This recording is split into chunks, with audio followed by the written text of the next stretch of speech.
Thierry Kersanti, bonjour. Est-ce que tu peux te présenter en deux mots? Thierry Kersanti, je suis professeur à l'Université de Montréal, faculté des sciences d'éducation. Christophe?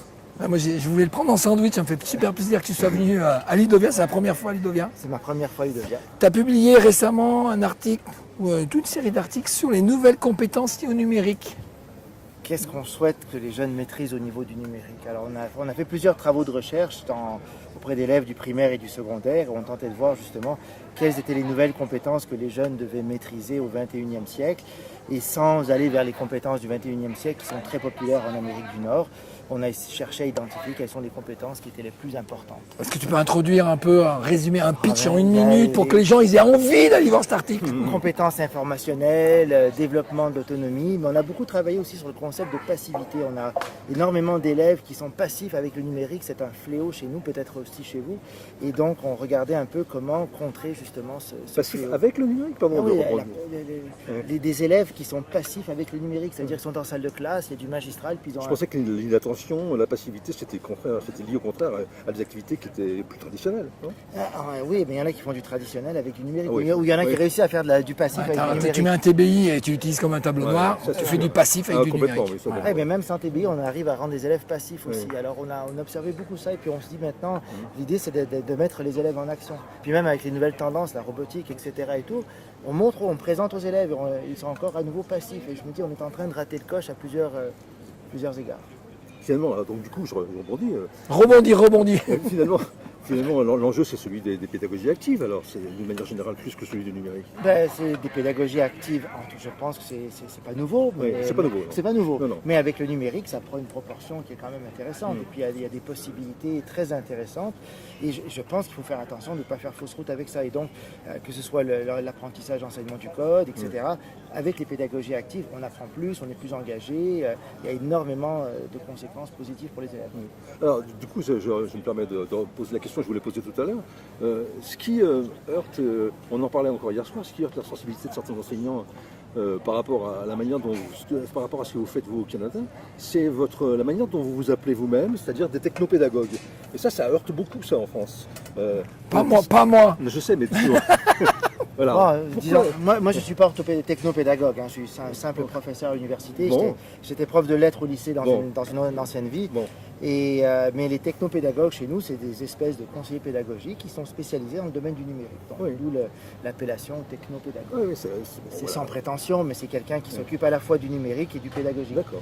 Pour montrer qu'il y a un lien entre les deux. Avant, on avait des techniciens en informatique et des conseillers pédagogiques. Oui. Donc, deux espèces de personnes qui ne se parlaient pas toujours. Là, les technopédagogues. Puis moi c'est un j'étais peu même dans la discussion d'hier soir, je suis même allé plus loin parce Oui. qu'on a même des pédagogues qui techno. se disent pourquoi on dit des technopédagogues?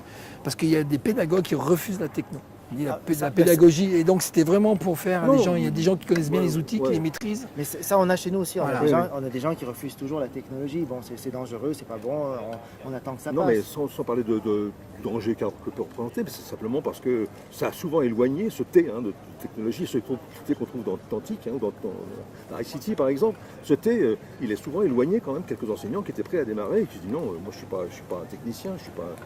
Mais en même temps, c'est important parce qu'il faut écouter ces enseignants. Oui, les bien enseignants ne sont pas techniciens, mais il faut avoir une certaine ouverture face au numérique, donc sans devenir technicien.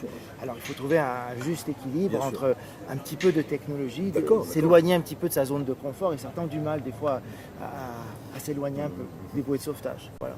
Moi je suis toujours surpris quand un prof me dit mais YouTube par exemple c'est trop compliqué. Et là je comprends pas, je dis putain, il y a des gamins de 6 ans, ils arrivent à faire leur chaîne YouTube, à publier, à faire eux-mêmes leurs vidéos. Et vous me dites que c'est trop compliqué, il vous faut 6 mois de formation. Et là, il y a un problème. Il y a un petit blocage, il y a une résistance qui est forte. Là, c'est plus que la résistance. Mais la résistance en éducation, c'est de tous les temps. Socrate, il ne croyait pas à l'écriture non plus. Alors, donc, on peut remonter très très loin comme ça. Oui. Vous ne croyez pas à l'écriture, effectivement. Je ne croyais pas. Heureusement qu'un de ses adeptes a écrit pour lui, ou sinon on serait... C'était un des premiers technopédagogues alors. Ouais. Platon, c'était le premier technopédagogue. Un des premiers technopédagogues qui s'est mis à écrire justement. Mais avec la techno de l'époque. Avec la techno. Tu ne voulais pas poser des questions sur les tablettes, Christophe? Ouais. Tu as... Pas les tableaux, les tablettes. Oui, les tablettes. Ouais, des tablettes, des Comment machins. ça va les tableaux blancs interactifs en France? On a le droit de poser des questions pendant l'entrevue? Non. Tu organises un sommet de l'iPad, si ma mémoire est bonne, au mois de... De l'iPad et du numérique. Ah, maintenant, d'accord. On a Et tu as publié des recherches sur l'impact de ces outils en classe. Est-ce que tu peux donner envie aux gens d'aller voir un peu ces travaux et les grandes données? On n'avait pas un parti pris pour une tablette en particulier, mais c'était vraiment une mode en Amérique du Nord et 97% des écoles qui sont parties vers la tablette ont pris des iPads. Et donc on a accompagné ces écoles, on a 30 000 gamins qui ont participé aux études sur 5 ans. Cette année, on a eu en juin des lycéens qui ont terminé tout leur lycée avec une tablette entre les mains. Et on a fait un bilan avec eux, on les a regardés chacune des années. Alors, la première année, c'est pas rose, parce que tout le monde peut penser qu'avec la tablette, c'est merveilleux. Et les gamins, quand ils ont une tablette, la première chose qu'ils font, des jeux. Ils mettent des jeux et ils veulent aller sur les réseaux sociaux, l'horreur. Et quand on verrouille la tablette, alors là, ils passent leurs 2 ou 3 premières soirées à tenter de la déverrouiller. Ils sont très forts. Et des fois, je leur demande comment tu as fait. Ils me disent, j'ai googlé, puis il y a quelqu'un d'autre sur la Terre qui avait trouvé comment faire. Et puis bon, alors l'école qui avait dépensé des milliers de dollars pour verrouiller les tablettes, c'est tombé à l'eau. Mais cela dit, la première année, c'était compliqué. Compliqué pour les profs, compliqué pour les gamins, compliqué pour tout le monde. Et par contre, on voit que le bilan après 5 ans, donc on a des diplômés entre guillemets, des gens qui ont suivi tout leur parcours on appelle ça le secondaire chez nous, de leur lycée, collège-lycée, avec la tablette. Et on voit qu'à la fin, vraiment, les gamins, ils s'en servent vraiment comme outil qui est à eux. Ils font tellement de choses. C'est vraiment quelque chose qui est avec eux. Et certains nous disaient en entrevue, c'est comme le crayon maintenant. On prend les notes, on a l'agenda, on a ci, on a ça. Donc on s'en sert comme outil personnel et social, on s'en sert comme outil scolaire.